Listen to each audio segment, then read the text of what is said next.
a atendernos un rato y así lo hizo Nicolás Dobsky, que es licenciado en Economía, en Ciencias Políticas, investigador del CONICET, magíster en Historia Económica, doctor en Ciencias Sociales y muchas cosas más que yo nunca voy a llegar. Por eso lo llamamos a él. Nicolás, muy buenos días, ¿cómo andás? Buen día, ¿qué tal? ¿Cómo andan? Gracias por el llamado. A vos, Nicolás. Bueno, me parece que, no sé si coincidís conmigo, uno de los aspectos donde más se está haciendo foco, colegas tuyos, gente también de los medios, tiene que ver con el aspecto de los ingresos impositivos que prevé el gobierno, es decir, a quién le cobra más impuestos el gobierno nacional y de dónde piensa financiarse. ¿Qué mirada tenés vos al respecto de ese aspecto particular? A ver, ahí hay algunos datos salientes. Uno es que se esperaba ya una baja nominal de bienes personales, pero eso está asociado a realidad lo que es el fraude que va a haber ahora, ¿no? Que se paga anticipado 5 años, que es una vergüenza porque el gobierno está comprometiendo las finanzas futuras pasando la colecta ahora, diciendo, bueno, el que paga ahora no paga por 5 años, con lo cual es lógico que en los próximos años haya menos recaudación de ese impuesto, que es el impuesto más progresivo que tiene el país. Si bien podemos decir que grabar la riqueza, o sea, grabar los activos, grabar los stocks, no es lo más deseable, sino que convendría grabar flujos, ¿sí? Grabar ganancias, grabar. Lo cierto es que bienes personales es efectivamente el impuesto más progresivo, el que pagan los más ricos, y ahí se ve una baja importante. Después, la proyección de aumento de recaudación de IVA es relativamente parecida a lo que es la suma de la inflación más el crecimiento, que es lo razonable. Entonces nos espera que si se proyecta 5% de crecimiento, eso es un montón, yo no creo, digamos. Ujú. Pero bueno, más 18% de inflación anual en el que viene, y es poco. Pero bueno, uno supone que va a haber más inflación y menos crecimiento que eso. Pero bueno, la suba de IVA da parecido a eso, con lo cual en principio sería razonable esa cuenta. Ganancias proyectan 40, 41, creo, es bastante, ¿no? ¿De dónde salen esas ganancias? ¿De dónde sale que con 18 de inflación y 5 de crecimiento, las ganancias casi que dupliquen esa suma de tasas? Es raro, pero bueno, lo que se ve es un aumento muy importante de retenciones y de monotributos, sobre todo el monotributo, Ujú. salió casi triplicado, cosa que en todo caso podría por un excepcional optimismo respecto al resultado de la reforma electoral de la ley de la ley Bases, de la reforma en el sentido de una gran incorporación de trabajadores a la figura de colaborador, que es la que aparece nueva ahí en la ley Bases, que permite que si tenés menos de 3 empleados, estos puedan registrarse como colaboradores monotributistas. Entonces ahí habría una gran cantidad de gente que pasaría a ser monotributista. Uno puede decir, algunos antes eran informales o desocupados y pasan a ser monotributistas, otros dirán, eran asalariados registrados y pasan a ser monotributistas. Ujú. En el caso, lo que muestra la proyección del monotributo es, por un lado, un aumento de la carga tributaria que eso implica para la gente, pero aparte una confianza en que va a haber más gente que se haga monotributista, ya sea por arriba o por abajo, ya sea por gente que es informal y se hace monotributo, o también puede ser por arriba, en el sentido de gente que deja de estar en el régimen general de ganancias porque suben los topes del monotributo y pasan a ser monotributistas, o bueno, una reversión del salario, lo cual tampoco sería deseable. Digamos, a ver, son proyecciones. Ujú. Entendamos lo siguiente, en todo presupuesto, siempre, en cualquier país del mundo, en cualquier lugar, sobre todo con países que tienen inflación, los presupuestos tienden a subestimar los ingresos tributarios, es decir, a estimar que vas a recaudar menos que lo que efectivamente pensás que vas a recaudar. La forma de hacer eso en países con inflación es subestimando la inflación. Ok. Si uno ve de los últimos 20 años todos los presupuestos que hubo, cuál era la inflación proyectada para el año siguiente, en todos los años la inflación proyectada es menor que la efectiva. Y no solo porque uno puede decir, bueno, yo en el mensaje del presupuesto estoy dando señales, entonces estoy diciendo que voy a bajar la inflación, como diciendo, digo 18% para justamente demostrarle al mercado que voy a hacer el ajuste y que voy a forzar. Más allá de ese mensaje, de ese efecto que tiene ese número en términos de señal, poner un número bajo de inflación implica decir que vas a recaudar menos que lo que pensás recaudar. Ok. Y si vos atás esa recaudación a determinado nivel de gasto, lo que quiere decir es que vas a tener más plata que la que presupuestaste, con lo cual tenés disponibilidad extraordinaria de esos fondos. Es decir, tenés plata para gastar de forma discrecional.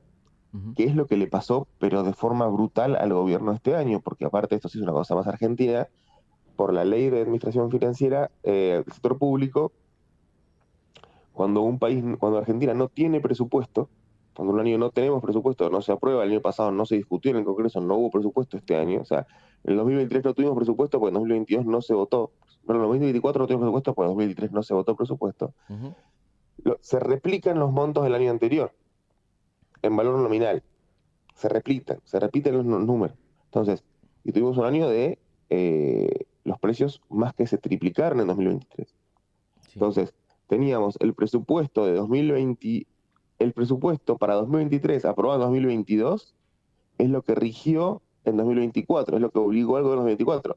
Por eso el gobierno tuvo, con la inflación acumulada del 2023 y el salto inflacionario grande del primer trimestre de este año, tuvo una enorme discrecionalidad para manejar los fondos. Enorme discrecionalidad. Los gastos obligatorios que tuvo que hacer el gobierno eran los gastos del presupuesto 2023 aprobado en 2022. O sea, en el medio tuviste una enorme cantidad de una inflación gigantesca que hizo que la recaudación tributaria obviamente aumente, porque aumenta con la inflación la recaudación tributaria. Si aumenta el IVA es el 21%, pero si las cosas aumentan de precio, también aumenta lo que se recauda de IVA. Entonces, y en ese sentido, el presupuesto, el no tener presupuesto fue una gran ventaja para el gobierno. Uno supone que este año habrá presupuesto, lo que pasa es que hay que ver, en el proyecto de ley que mandaron metieron un montón de cosas por la ventana, el proyecto de presupuesto. Ujú. Un montón de cosas, incluso cosas que no pudieron tratarse antes en la ley o que fueron rechazadas de las discusiones de la ley bases, aparecen de vuelta en el presupuesto. Y eso es lo preocupante. Aparece, por ejemplo, el fin de la ley de garantía de financiamiento del estudio científico universitario, Sí. ¿sí? Eliminar esa garantía. Aparece una cosa que es terrible, que es el fin de la movilidad de las asignaciones familiares. Desde hace cerca de 10 años, es una cosa que hizo al final del gobierno de Cristina, las asignaciones familiares, tanto las asignaciones contributivas que cobran los trabajadores en relación de dependencia, como la UH, están atadas a la movilidad previsional. O sea, suben cuando suben las jubilaciones Ujú. y están atadas sobre todo sobre la base del índice de precios. O sea, antes precios salarios, después precios, bueno, eso cambió, pero hay una movilidad trimestral automática en la UH y en las asignaciones de los trabajadores registrados. El proyecto de presupuesto propone eliminar esa movilidad automática y que entonces quede congelado el valor en pesos y que sea discrecional por parte del gobierno otorgar aumentos. Eso es terrible, digamos, porque estamos claramente haciendo depender un elemento fundamental de la alimentación de muchas familias, que es la asignación por hijo, de la discrecionalidad de un gobierno que sabemos que, o de los gobiernos en general, Ujú. pero en particular de que se ha demostrado bastante insensible respecto a los padecimientos de la gente, con lo cual hay muchas cositas metidas en el presupuesto que yo espero que se rechacen, pero lo cierto es que, más allá de cuál sea la proyección, rechazarle el presupuesto al gobierno, salvo por estas leyes que vienen como de adicionales, es hacerle un favor, porque un gobierno sin presupuesto es un gobierno que tiene más discrecionalidad. El único punto que no otorga esa discrecionalidad y que es, diría, sensible, Ujú. es el endeudamiento. Porque el presupuesto sí te autoriza a endeudarte. Vos te puedes endeudar por lo que dice el presupuesto. Entonces, si vos tenés un presupuesto vigente del año anterior, la cantidad de pesos que podés pedir de deuda es la cantidad de pesos que está en el presupuesto anterior. Ahora, si en el medio hubo inflación y hubo aumento del valor del dólar, la cantidad de pesos que podés pedir está asociada a ese valor, entonces te puedes pedir menos, o incluso en muchos casos no puedes hacer nada, no puedes endeudarte. Con lo cual el gobierno sobre todo necesita el presupuesto para que le autoricen la deuda, en todo caso podrá buscar leyes adicionales por fuera de eso que le permitan autorizar endeudamiento o podrá justificar ese endeudamiento dentro de las facultades delegadas que le dieron con la ley base. Pero bueno, en cualquier caso, el punto es que el presupuesto viene con algunas cositas adicionales ahí y que de hecho lo que se juega sobre todo el gobierno con su primer presupuesto, porque este año gobernó sin presupuesto, es cómo negocia, en todo caso, ahora en el Congreso, determinados gastos con los diputados y senadores, porque el presupuesto también incluye determinadas obras públicas a realizar, que es el compromiso, que es diría, cuando cuando no hubo, Argentina no tuvo presupuesto, no me acuerdo qué año, pero hubo uno de los años de gobierno de Alberto Fernández que Argentina no tuvo presupuesto, porque creo que fue el 2022, Argentina no tuvo Sí, presupuesto, porque en 2021 no se aprobó. Y ahí me acuerdo que fue hay una frase de Gerardo Morales, fue el gobernador de Jujuy, que dice como que se pasaron de nabos los diputados, se pasaron de opositores los diputados diciendo dejamos al gobierno sin presupuesto, como algo súper importante, y había un par de obras que estaban comprometidas en la provincia y en otras provincias gobernadas por opositores, que estaban dentro del plan de obras públicas comprometido del gobierno anterior y que está en el presupuesto. Y cuando no se aprobó el presupuesto, se bajaron esos compromisos. Entonces después se quedaron sin las obras y el gobierno se quedó con plata adicional, el gobierno nacional, y las provincias tuvieron que salir a pedirla aparte, digamos. Me acuerdo esa frase de Gerardo Morales diciendo, se hicieron los opositores diciendo que bueno dejar el gobierno sin presupuesto porque el presupuesto mentía, qué sé yo, y al final terminó perjudicando a los gobernadores de ellos, que son los que tenían las obras comprometidas. Entonces, hay que ver qué de eso se negocia en el Congreso ahora. ujú. Respecto a lo que decías de la deuda, porque atan a un criterio de política económica a los intereses de la deuda. ¿Vos tenés alguna idea? ¿Lo podés explicar? No, lo que dijo Milei en la presentación del domingo respecto de lo que dijo fue que esa supuesta innovación en la tecnología presupuestaria, que no es ninguna innovación ni nada Ujú. particularmente moderno, es algo bastante loco en realidad, o sea, bastante estrambótico, que es una política fiscal procíclica.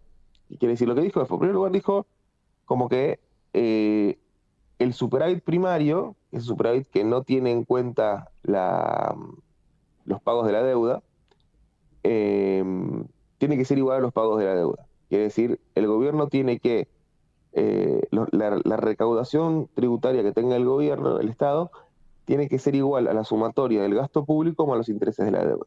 Con lo cual, eh, como la garantía de que nunca te vas a quedar sin plata para pagar intereses porque nunca vas a volver a entrar en default. Como que el gobierno va a ajustar todo lo necesario del gasto público para que siempre alcance para pagar la deuda. Ujú. Es un poco algo parecido a la vieja frase de Avellaneda, ¿no? De hace 150 años. Entiendo. El planteo es, con el nuevo régimen que proponen, que no tiene nada de eso, es que sea procíclico, digamos. Quiere decir, históricamente, digamos, sobre todo desde la década del 50, la política económica, sobre todo la política fiscal, que es la política de gastos y recaudación del Estado, tiende a manejarse con criterios anticíclicos. ¿Qué quiere decir? Cuando la economía está en recesión, cuando la economía está cayendo, bueno, el Estado tiende a gastar un poco más para reactivar la economía. Cuando la economía se está sobrecalentando o está funcionando a un alto nivel de actividad y eso puede generar cuellos de botella productivos y por ende generar algún tipo de inflación por exceso de demanda, el gobierno tiende a moderar su gasto. Eso es un poco, uno puede discutir un montón de cosas, pero en principio con ese criterio se han regido todas las economías del mundo en los últimos casi 100 años, y un poco menos, desde la década del 40-50. Entonces, ese concepto de política fiscal anticíclica, ¿sí? Que el gobierno tienda a suavizar que la política del gobierno tienda a suavizar los ciclos de la economía, y eso sería un signo de estabilidad, ¿no? Que la economía sea menos volátil por la intervención del Estado. El Estado le quite volatilidad a la economía y la haga más constante, la haga más estable. Bueno, lo que propone Milei es todo lo contrario. Dijo específicamente que está en contra de lo anticíclico, porque lo que dice es que si la economía está creciendo, ¿sí? Si la economía crece y por ende crece la recaudación, porque la recaudación depende de la actividad, entonces lo que va a hacer es bajar las tasas impositivas. Cuando la economía crezca, bajamos los impuestos. Ujú. Bajar los impuestos tiende a ser algo expansivo la actividad. Si vos bajas los impuestos, la gente tiene más dinero en el bolsillo, entonces consume más y gasta más. Con lo cual, en principio, cuando la economía crece, harías una política expansiva. Y cuando la economía cae, y por ende cae la recaudación, bajarás el gasto, dijo. Ok. Bajar más el gasto, lo que implica hacer una política más contractiva, o sea, más de ser funcional a la crisis. Con lo cual, si la economía crece, seguís haciéndola crecer más. Si la economía cae, seguís ajustando.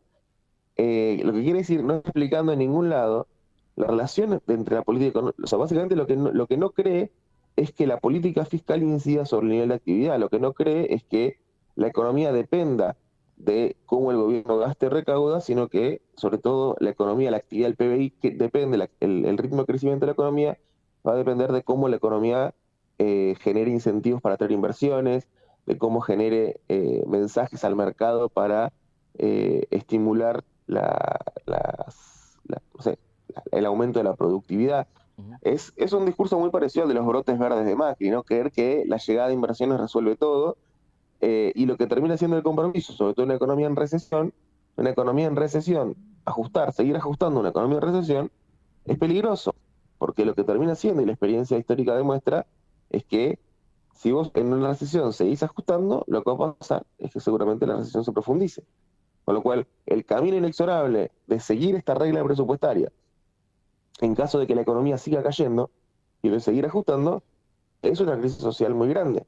Y el gobierno está, sobre todo el discurso de Milei, está empecinado en pensar que el ajuste va a ser virtuoso porque el ajuste va a hacer que vengan inversiones privadas. Y en general, las inversiones privadas vienen cuando la economía está creciendo, vienen cuando hay alguien a quien venderle algo.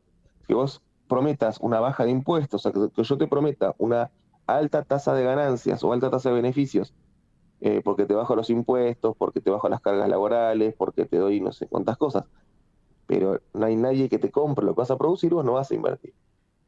Salvo los sectores exportadores iniciados por el RIGI, que son aquellos que tienen su demanda afuera.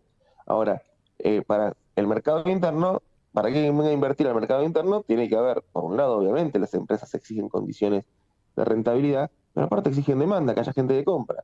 Entonces, seguir ajustando la economía en un contexto de recesión, lo más probable que genere es que nadie invierta nada, porque nadie va a poder prever que nadie vaya a comprar nada, porque nadie va a tener un banco para hacerlo.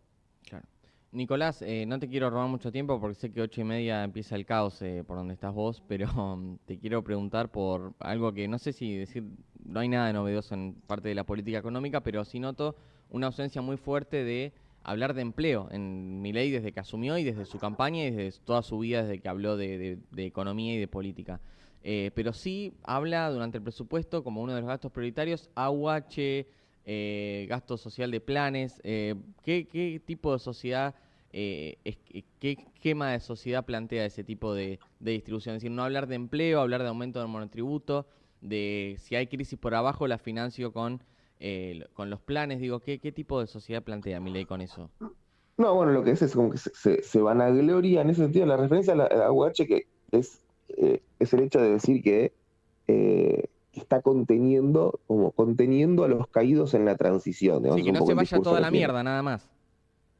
No, claro, lo que está diciendo, no, la referencia a la asignación por hijo es únicamente en términos de transición, en términos de este momento coyuntural de que Argentina está transicionando hacia la economía que él quiere que seamos. Ujú. Entonces, porque no está esperando, porque la idea es que eso no sea algo permanente. Pero bueno, en este contexto aumenta esas compensaciones para, supuestamente, para que no haya caídos en el medio. A ver, sobre el tema del empleo. El gobierno tiene una mirada muy neoliberal en el sentido de que las personas somos como si todos nosotros fuéramos en realidad empresarios, y que invertimos en nuestro capital humano y que, en tanto empresarios, debemos hacernos cargo de responder a las señales del mercado a la hora de decidir qué vamos a producir y qué vamos a ofrecer.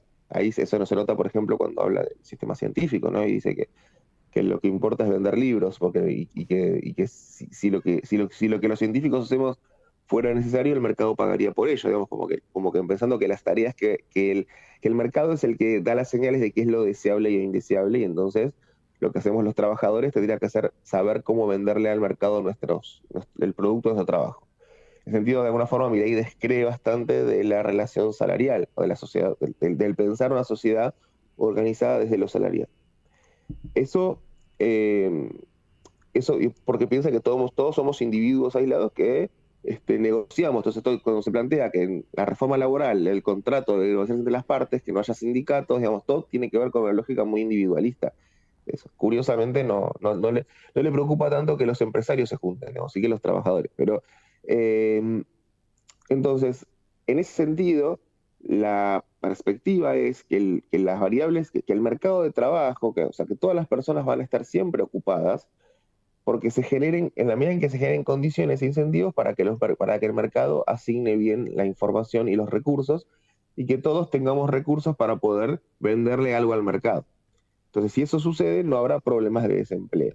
El desempleo vendría a ser causado por la intervención externa sobre eso, desde, por ejemplo, del Estado. Por ejemplo, eh, el ejemplo en esta lógica, el Estado poniendo Indemnizaciones. impuestos, sí, régimen laboral, por ejemplo, Sí. claro, impuestos o, claro, cargas laborales o un régimen laboral que supuestamente tienda a desincentivar la contratación.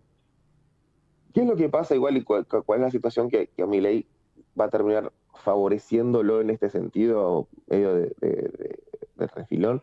Es que lo más probable es que efectivamente el desempleo no suba tanto estos años en Argentina, eso es lo más probable. Ha subido un poco, ha subido así, cerca de casi 8 puntos ahora, cuando estaba el año pasado un poco menos de 6, o sea, hay una suba del desempleo de un par de puntos, pero no vamos a llegar a tener las tasas de desempleo del 2001. Digamos que Argentina llegó a estar arriba de 20 puntos de desempleo. Eso no va a pasar. ¿Por qué no va a pasar? Bueno, por lo que muchos colegas llaman la latinoamericanización del mercado de trabajo argentino. ¿Esto qué quiere decir? El mercado de trabajo argentino históricamente fue un mercado de trabajo que tuvo un gran componente formal, un gran componente de personas asalariadas, con ingreso registrado, con seguridad social, con derechos sociales, con estabilidad laboral y con un ingreso suficiente para vivir. Ujú. Bueno, o sea, que el salario encima alcanzaba. Bueno, esa sociedad empezó a romperse lentamente Sí. o a fragmentarse sobre todo y sobre todo desde la década del 90 tenemos un gran porcentaje de la población que vive fuera de esa situación, fuera de la estabilidad laboral, con determinadas distintas maneras de formas de trabajo precario, cuenta propia, asalariados no registrados, trabajos a destajo, digamos, hay un montón de formas de la no estabilidad que lo que hace, que se han demostrado, sobre todo durante la primera década del siglo XXI, cuando la economía creció mucho y la informalidad laboral no pudo perforar el 30%, y que efectivamente hay una gran heterogeneidad en la sociedad argentina en ese sentido. Eso se ha potenciado en los últimos años con la gran caída de los ingresos. Entonces, lo que tenemos en este momento es una sociedad mucho más heterogénea, donde, podría decirlo así, el desempleo no es una opción para la gente porque la gente no tiene espalda para estar desocupada. O sea, más empleo, Entonces, pero peor calidad.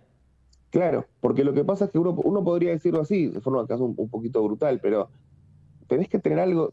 El desempleo es un lujo que no todos se pueden dar. Claro. Digo, el desempleo implica que, para estar desocupado, tenés que tener o alguien o ahorros previos tuyos, haber estado ocupado y entonces estar comiéndote ahorros, o tener alguna red social que te sostenga, ¿sí? Familiarmente, o sea, que haya alrededor tuyo gente que tenga ingresos por encima de sus gastos corrientes que te pueda bancar, o un Estado que tenga políticas de seguro de paro. Yo, uno ve el desempleo en Europa, por ejemplo. Bueno, Europa, ¿qué pasa cuando hay desempleo? Bueno, el Estado tiene seguro de desempleo, incluso Uruguay los tiene. Ujú. Si vos vas a pensar en el desempleo de los 90 en Argentina, es un desempleo en general que surge de gente que efectivamente perdió un trabajo registrado, con lo cual había determinada red atrás o determinados ahorros previos que podían ser bancados ahí. Hoy en día se perdió eso, las redes atrás, los ingresos cayeron, con lo cual no tenés red alrededor para que te banque. No venís de una situación previa en la que tenías ahorros y el seguro de desempleo en Argentina no existe o casi no existe, con lo cual, y encima se habilitaron un montón de mecanismos a partir de las nuevas tecnologías que favorecen la realización de changas. ¿No? Uno dice, si estás desocupado, agarras una bici y te pones a repartir comida. Más Y fácil y eso, más rápido. y claro, entonces, y muy fácil conseguís esa changa. Entonces, no va a haber alto desempleo, nunca más, digamos, porque la gente no puede darse ese lujo de estar desocupada. Lo que tenemos es un enorme crecimiento del empleo precario, lo que vamos a llegar a una sociedad con bajo desempleo. Digo, América Latina tiene todos los países bajo desempleo. Ujú. No hay mucho desempleo en los países. En los países pobres en general no hay tanto desempleo. Lo que hay es trabajo precario, trabajo en malas condiciones y sobre todo trabajo con salarios bajos. El problema que tenemos nosotros y que tenemos desde, diría, sobre todo estallado desde el año 2018, desde que empezó la caída de la economía del gobierno de Macri, ya van 6 años de eso, es una brutal caída de los salarios. De los salarios, pensando en los trabajadores asalariados, y de los ingresos laborales en general. Los ingresos laborales han caído muchísimo y lo que tenemos como consolidándose ahora es una economía con bajos ingresos. Si le agregamos que durante este gobierno, durante este año, lo que tenemos es una fuerte caída del ingreso real de los trabajadores, porque los precios han subido por encima de los salarios, sobre todo en el primer trimestre, que fue brutal cae el salario, y ahora se está potenciando de vuelta en el tercer trimestre. Bueno, a lo que estamos llegando es una sociedad fuertemente empobrecida, ¿sí? No necesariamente sin empleo, pero sí con salarios insuficientes. Nicolás, son las 8:30, te prometí que hasta esa hora podíamos hablar, así que te agradezco verdaderamente que nos hayas atendido y que te hayas explayado, como lo haces siempre, con algunas imprecisiones que a veces tenemos nosotros para preguntar, pero obviamente nuevamente te agradezco por atendernos. Muchas gracias, que tengan un buen día.